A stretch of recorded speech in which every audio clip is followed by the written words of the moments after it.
'Di ba? Kayo, galit na galit kayo, o si Duterte galit na galit sa mga kriminal daw. Pero yung ginawa niya at yung pag-ayon niyo, hindi po ba yun krimen? 'Di ba? Kasi yun ay sinadya niyo eh. I mean, sinadya niya. Talagang sinadya niya. Willful yung ginawa niya. 'Di ba? Yung mga, sabihin na natin na talagang may mga ginawang mali yung mga adik. But nangyari yun out of insanity dahil nga wala sa ayos yung utak nila. Diba? May mga problems or whatsoever.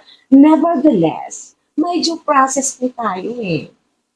May due process tayo.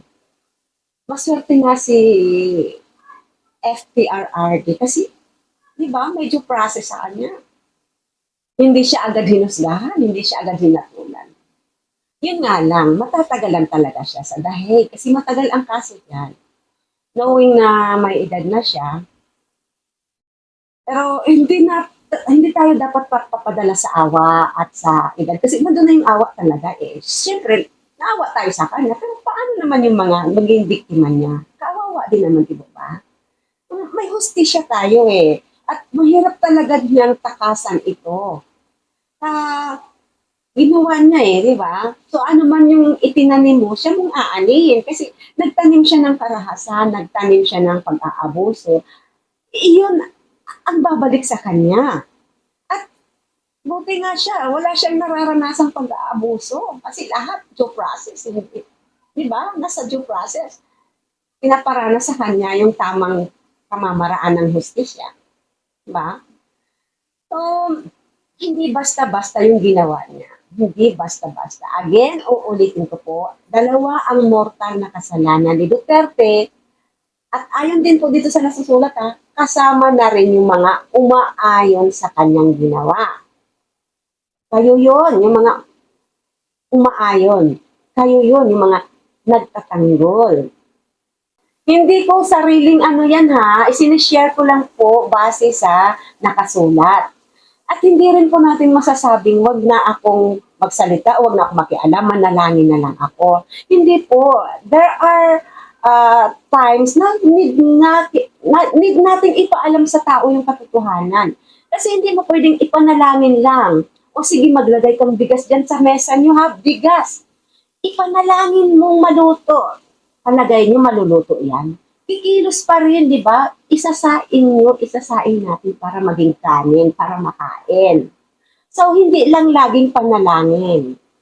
We need to also take an action, make a move, para mangyari yung ipinapanalangin natin. Di ba? Madami kasi nagsasabi dyan na tigilan ko na daw yung pagbablog kasi hindi dapat ako nakikialam kasi nagsishare ako ng mga Bible verses. Irrelevant po yung mga Bible verses na binibigay ko sa mga nangyayari sa lipunan. Example ko po yung nangyayari sa lipunan para maibigay ko yung kaliwanagan ng isinishare kong salita ng Panginoon.